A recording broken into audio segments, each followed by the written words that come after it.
Hi ladies, this is Marissa. I'm just making this video to give some pointers for facilitating and leading confessional communities.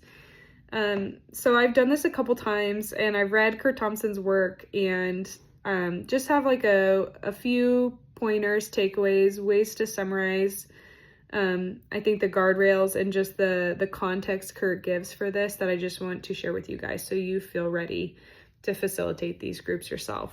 So I think some of the most important things as the facilitator is to really set the tone at the beginning of each gathering. And so in each gathering, there'll be one person who's sharing their story and a few people who are going to be listening and responding. And so as the facilitator, we'll just welcome everybody, make sure everybody is greeted and seen, that everyone knows who's sharing their story that day, and that we pray over the person who's sharing their story.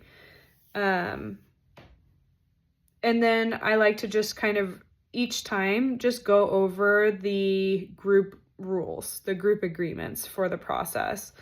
And I'm just going to kind of organically just talk through those with you guys. So the first rule is for the storyteller.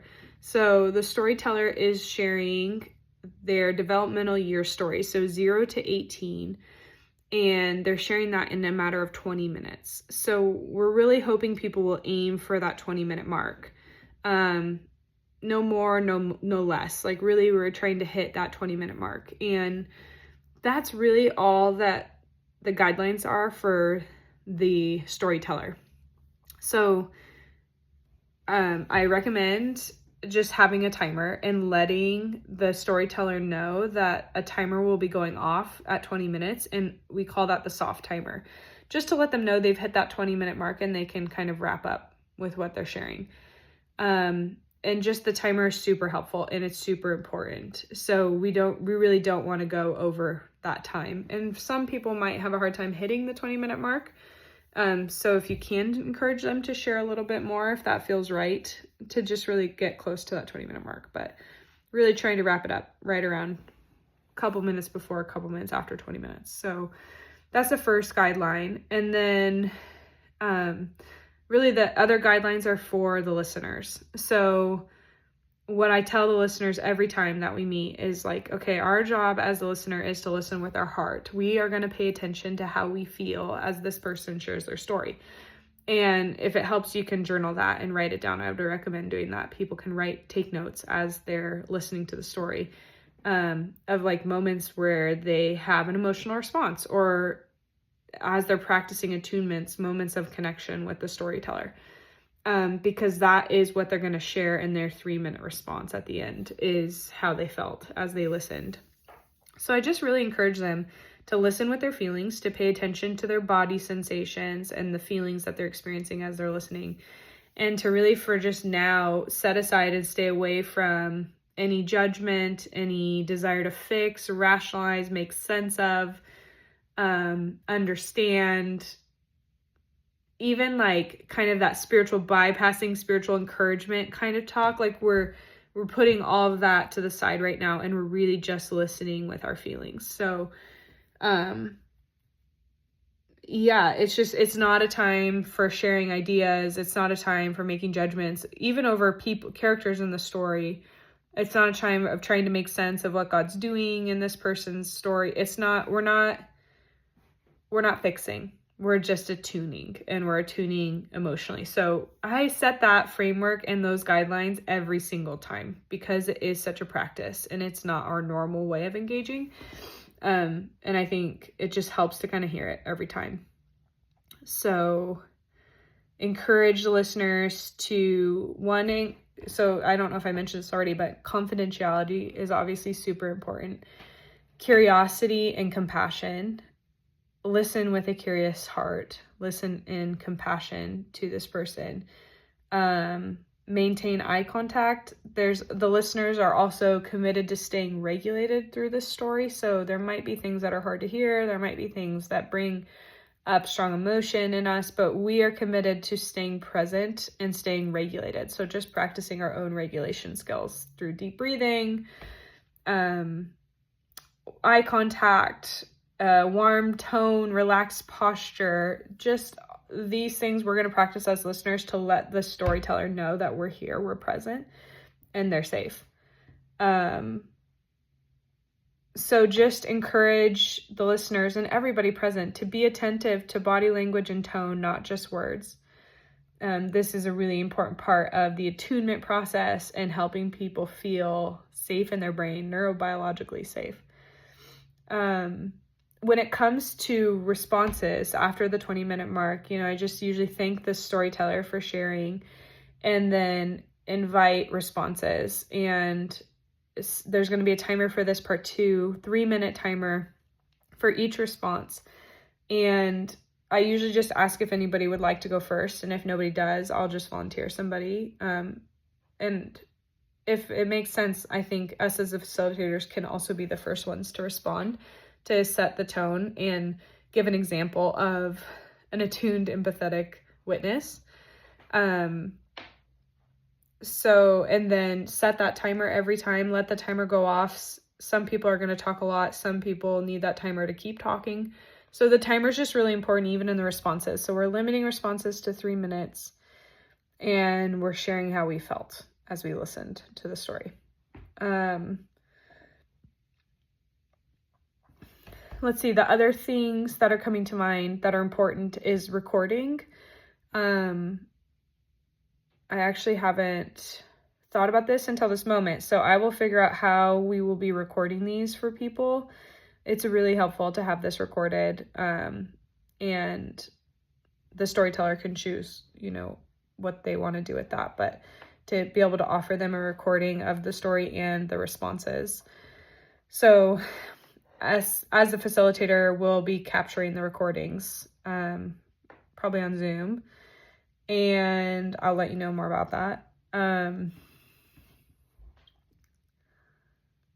And then, so after 20 minutes for the story, 3-minute responses, after that, the storyteller has the floor again, and this time they just get to share, how they're feeling as they're listening to these responses, how they feel after sharing their story. So they have a chance to just respond to the responses. And that isn't time limited, just kind of allow that to play out. And then the next section is Q&A. So there's just a chance for the listeners to ask any clarifying questions, any curious questions regarding the storyteller's story. So, and then after that, the storytelling aspect of the process is over, and I don't think I said this yet, but strongly encourage just opening the time in prayer. I think you guys will do this naturally. Just praying over the storyteller, praying over the space, really declaring it sacred, holy space and ground. And Kurt Thompson will say, God is the most important other in the room. So we really just want to bring everybody's attention to the presence of God in our space and in our time and in this person's story. Just knowing that God is attuning to them. God is wanting to heal them. God is wanting to heal aspects of their story. So just as the facilitator, we can just draw everyone into awareness of the presence of God with us, for us, and in us, and that he's been with us throughout our entire stories. I mean, he's the keeper of our story. And he's a compassionate, healing God. So I like to pray that and really emphasize and draw everyone's attention on these attributes of the nature of God, as it pertains to our stories and as it pertains to our past. So, and then also ending the experience with prayer too, just prayer of thanksgiving, prayer of blessing, and prayer of just protection over the group and the storyteller and the things that have been shared. So let's see. I think a couple things that I just want you guys to know too, and just encourage your group with, is that people's attuned presence and willingness to witness somebody's story, to be present and attuned and hear and respond, is healing. And nobody has to perform. You don't have to know the perfect thing to say, or be like a counselor or a therapist to be healing in this setting. So just encourage people that their presence matters, that their attunement matters, that their witness matters, that their being with matters, and that it's witness and witness that heals us. Like, we're wounded in community and we're healed in community. And so everybody that shows up is participating in healing and participating in God moving in this person's life and story. So I just encourage people, like, your presence here matters. Your emotional response matters. Like, the things that stick out to you in this story matter. And reminding people that, like, certain things will stick out to them in the story that don't stick out to others. And you'll hear in other people's responses parts of the story that maybe you didn't even notice or just like didn't hear. That's really normal. Our brain will be drawn to certain things. We will connect with certain aspects of the story. And that's why we need each other. That's why we all need to be here, so we can fill in the gaps and speak from the truth of who we are, and offer the gift of ourselves to the storyteller. And obviously, usually the storyteller is pretty nervous. And so just also like reminding them that the process of telling our stories is never ending. And the more that we tell our stories, the better we become at telling our stories, and the more in line with the truth our stories become. And so this is not a one and done invitation. This is an invitation, I would hope, into a continual process of being restoried by God. It's just the beginning, and it's incredibly vulnerable, and it's incredibly risky, and faith is spelt R-E-S-K. So I just like to encourage the storyteller that they are safe to be vulnerable, that they're safe to share, and that it's powerful work that they're participating in. It's meaningful and powerful. And it matters to our healing and our spiritual development. So let's see. I'm going to just send you guys like a little 1-page document of just some pointers that you can look at before every gathering. So you just feel like you have the things you want to say, need to reference with you, and you can print it out and have them with you. Otherwise, I am just wanting to be available. So I've done this process a few times, like 5 different groups now, and have learned a little bit every time. So, and I just continue to try to learn from Kurt and his work and what his team is doing. So if I can just be a resource to any of you, I'm happy to just hop on the phone or answer any questions, or if anything comes up in a confessional community that you need to process or just reflect on, obviously I want to be available for that too. So, yeah, thank you guys for saying yes to this, and I'm really excited to see how this goes, and I'm expectant and hopeful for the impact that will have on all of us and the participants. So I'm expectant, I'm in prayer over here, and just I'm available. So please reach out if you have any questions. Thanks, you guys.